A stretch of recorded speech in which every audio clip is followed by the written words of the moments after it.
Look down at the city of Florence today. It is universally celebrated as the cradle of the Renaissance, an open-air museum of unparalleled artistic and architectural achievement. Its skyline is defined by the genius of Brunelleschi and Giotto. Its history is synonymous with the wealth of the Medici family, the writings of Dante, and the brushstrokes of Michelangelo. This is a city entirely defined by its golden age, a monument to humanism and classical revival.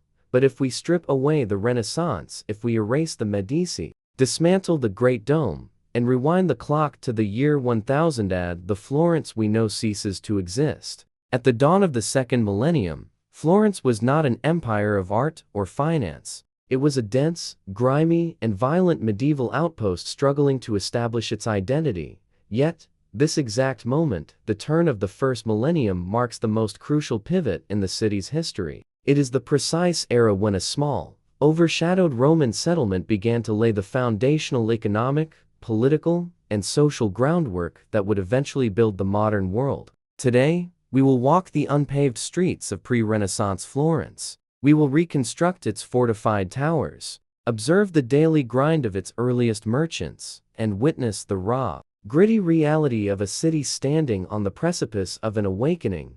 The Roman ghosts and the wooden city to understand the urban layout of Florence in the year 1000.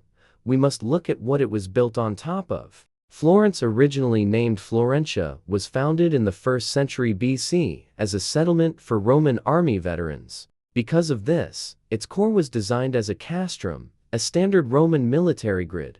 Even 1,000 years later, the skeleton of Rome still dictated the city's anatomy. The two main streets, the Cardo Maximus running north to south, and the Decumanus Maximus running east to west, still intersected at the city center, where the old Roman Forum had evolved into a bustling, chaotic medieval market. However, the grandeur of Rome was long gone. The population had plummeted during the Dark Ages, and the city had physically shrunk. By 1000 AD, Florence was still largely confined within its ancient, decaying Roman walls. Beyond these walls lay untamed marshland, vineyards, and dense forests. The architectural reality of daily life was one of timber and shadow. Unlike the gleaming marble facades of the future, pre-Renaissance Florence was overwhelmingly built of wood. Because space within the protective walls was severely limited, houses were crammed together, often jutting out over the narrow streets to maximize upper-floor living space.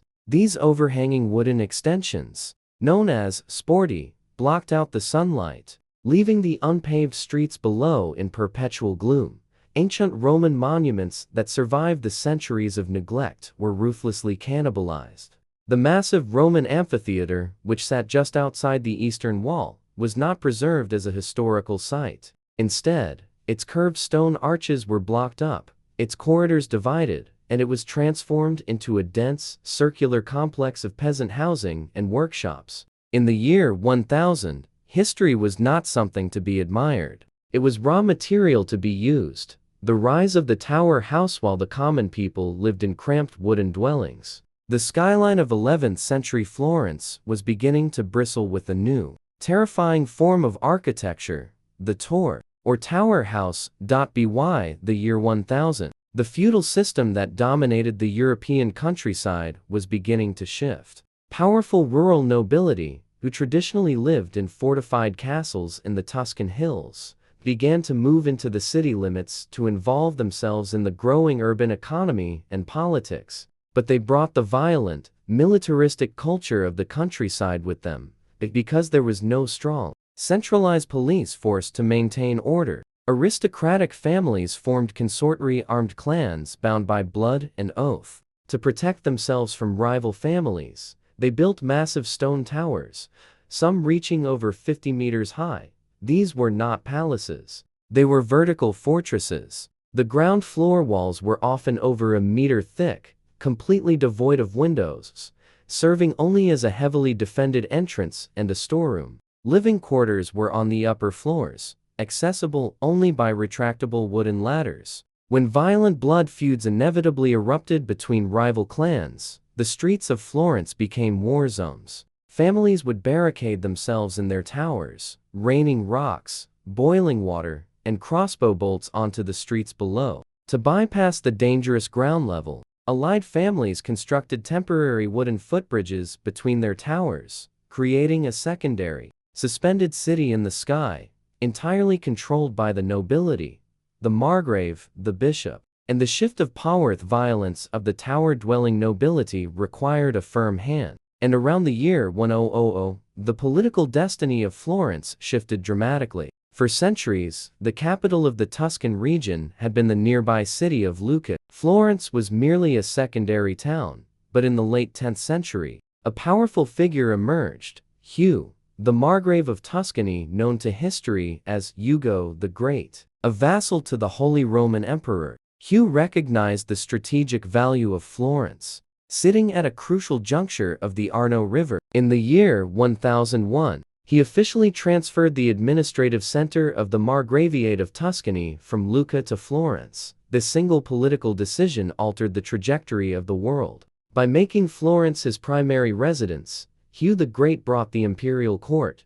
wealthy bureaucrats, soldiers, and foreign diplomats into the city walls. This influx of political elite demanded goods, services, and luxury items, acting as a massive catalyst for the local economy.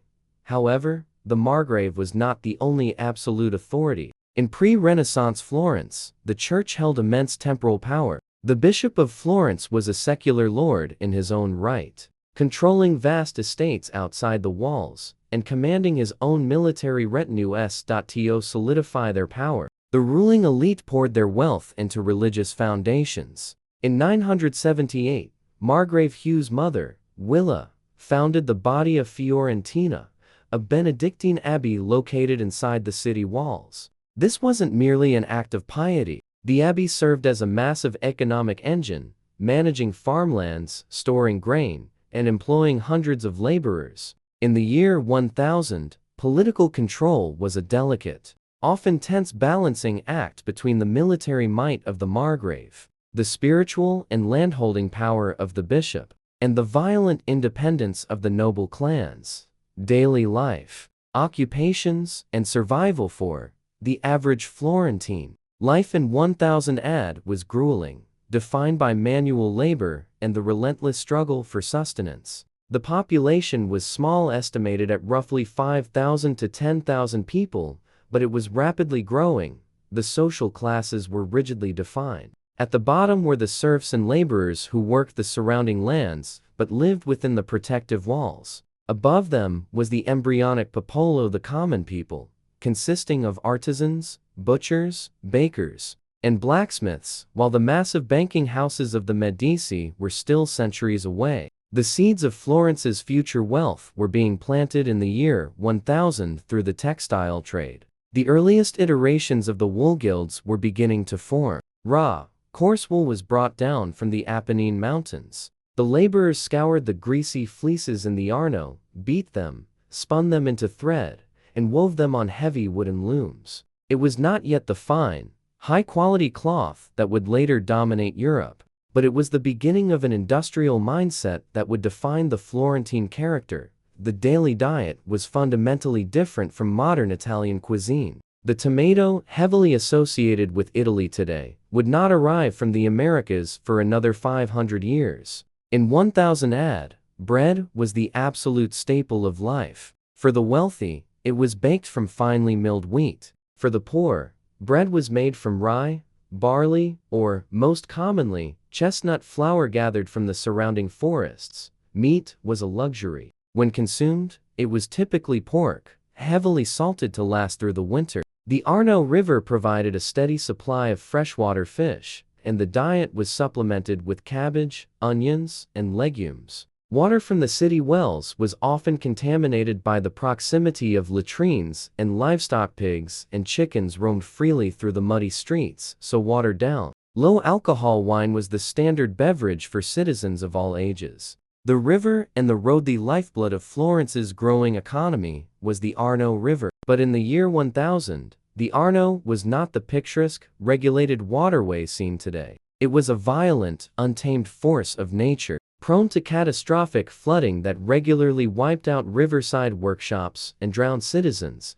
The city possessed only one crossing, the ancient predecessor to the Ponte Vecchio. But in the 11th century, this bridge was made entirely of wood, frequently destroyed by floods, and rebuilt. It was not lined with the glittering gold and silver shops we see today. Instead, it was crowded with butchers and tanners, who used the flowing water below as a convenient open sewer to wash away animal blood and toxic chemicals used in leatherworking. Economically, Florence was heavily reliant on regional trade. While it was not located directly on the Via Francigena, the massive superhighway of the Middle Ages that connected northern Europe to Rome, it was close enough to benefit from the overflow.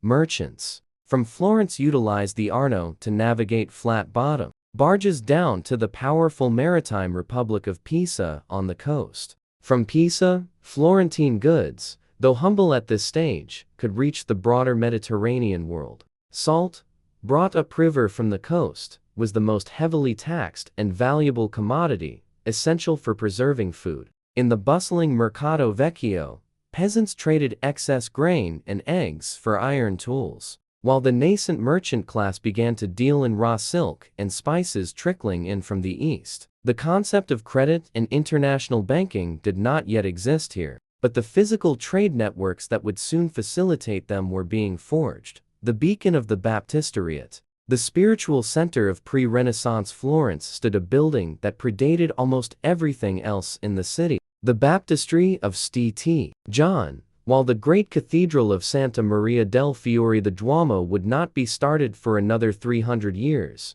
the Baptistery existed in the year 1000, believed by medieval Florentines to have originally been a pagan Roman temple dedicated to Mars, the god of war. It had been repurposed into the city's primary religious focal point.